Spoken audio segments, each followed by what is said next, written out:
जाएंगे ट्रेनिंग पे, तो मसूरी में एग्जाम्स होते हैं, बहुत सारे पास करने होते हैं। तो जनरल ट्रेंड ये है कि जो बच्चे यहाँ IAS में टॉप करते हैं वहाँ फेल हो जाते हैं, क्योंकि वहाँ कंपल्शन नहीं है, कोई ऐसा मोटिवेशन नहीं है कि आप एग्ज़ाम को पास करें, बस ये कि पास करना पड़ता है फाइनली। वहाँ कोई नहीं पढ़ना चाहता है, वहाँ सब मौज में रहते हैं एकदम। डे 1 से ही प्रोग्राम शुरू हो जाता है वहाँ पर। बीच में तो सरकार ने शायद वहीं एक पब भी खुलवा दिया था एकेडमी के अंदर ही, फिर बंद करना पड़ा, अब बाहर जाना पड़ता है उन लोगों को। वहाँ दिन भर प्रोग्राम चलता रहता है, मतलब पढ़ाई तो होती है, ट्रेनिंग भी होती है, पर वहाँ सीरियसनेस बहुत कम रहती है, जैसा मैं जानता हूँ, जितना मैं जानता हूँ। अब उनके सामने क्राइसिस क्या होता है कि UPSC ने देश भर में से चुन के कुछ लोग भेजे जो वहाँ जाके फेल हो गए। UPSC की इज्जत दांव पे है, भारत सरकार की इज्जत दांव पे है, एकेडमी की इज्जत दांव पे है, तो फिर वो एक सिस्टम है, बच्चे पास हो जाते हैं। जैसे यूनिवर्सिटीज में, गांव में, स्कूल में होते हैं ना पास भाई। CBSE में सारे बच्चे 95% ले आते हैं आजकल, 90 से कम किसी को नहीं मिल रहा। एक हमारे पड़ोस का बच्चा फेल होने वाला था, उसका 90+ आ गए, तब से मुझे CBSE भरोसा ही खत्म हो गया है। आजकल तो हर बच्चा कमाल कर रहा है, वो बच्चा नहीं कर रहा है, सिस्टम कर रहा है। तो फिर वहां क्या करता है कि आखिरी दिन एग्जाम से पहले बच्चों को डांटते हैं, ठीक से एग्जाम देना, चलो हो सकता है एक क्वेश्चन आ जाए ऐसे। और क्वेश्चन पेपर के टाइम पे इन्विजिलेटर जो होता है किसी जरूरी काम से चला जाता है बाहर,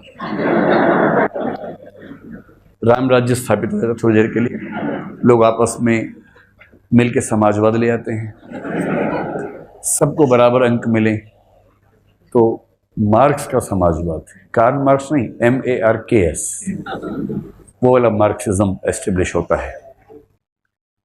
तो पढ़ना पड़ता है मसूरी में या जहाँ भी आप जाएंगे। अगर IRS में जाएंगे तो नागपुर में पढ़ना पड़ेगा, पढ़ना चाहिए, क्योंकि आप जिस सर्विस में काम करेंगे अगर आप ठीक से नहीं पढ़ेंगे ना, रोज मजाक बनेगा आपका, बड़ा खराब लगता है।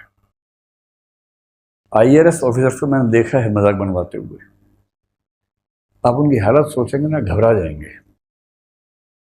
हैं क्या होता है कि उनको, जैसे मान लीजिए इनकम टैक्स में चले गए, IRS IT एक सर्विस है, एक IRS GST है। अब if you are in IRS IT and you start your career as an assistant commissioner of income tax, आपको बहुत काम करने हैं, आपको बहुत सारे जो असेसमेंट्स हैं वो करने हैं, नोटिस भिजवाने हैं। किसी ने इनकम टैक्स ठीक से पे नहीं किया, आप नोटिस भिजवाएंगे, उसका रिप्लाई आएगा, उसको पढ़ेंगे, फिर उस पर काम करेंगे। And you also head a court, आपकी कोर्ट होती है। अगर आपके जूनियर ने, जैसे इनकम टैक्स ऑफिसर ने नोटिस जारी किया, एक पेनल्टी लगा दी है, तो जिससे पेनल्टी लगाई है, this person has the right to file an appeal and you are the person to judge the appeal, being in the ACTIT or maybe DCIT when you become DCIT after 2 years, that is Deputy Commissioner of Income Tax. आपने income tax act 1961 ठीक से नहीं पढ़ा। Act इतना है, लेकिन उसके interpretation और जजमेंट मिला के इतना हो जाता है, 1 बेसिक बुक।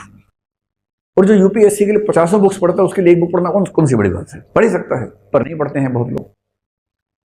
फिर क्या होता है, अब सोचिए, आपके ऑफिसर ने एक नोटिस निकाला, जिस पे निकाला उसने केस कर दिया, अपील डाल दी, आप जज बन के बैठे हैं।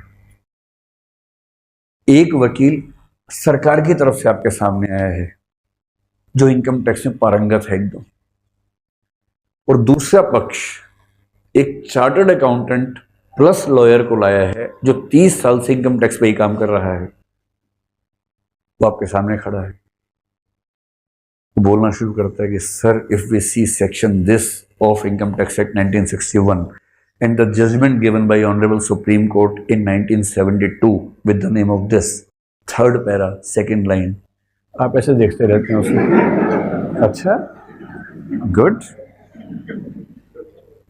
आपको कुछ नहीं पता और फैसला आप करेंगे। उधर से दूसरा 4 केस बता रहा है, 4 केस लॉज वो बता रहा है, 4 वो बता रहा है। फिर जज साहब क्या होता है, कुछ दिन के बाद ऐसे कहते हैं, अच्छा आपने पढ़ा है वाला, good good good good good, इसने नहीं पढ़ा हुआ है। फिर बाद में बोलता है, सुन लिया, द जजमेंट इज रिजर्व्ड 7 दिन के लिए। फिर घर जाके पढ़ते हैं सारे किस क्या क्या है भाई, या किसी को हायर करते हैं किसी सीए को कि भैया शाम को आ जाया करो, थोड़ा समझा दिया करो। लोग मजाक बनाते हैं कि यार ऐसे ऐसे आईएएस आते हैं, पता नहीं कहाँ से ढूंढ के ले आते हैं।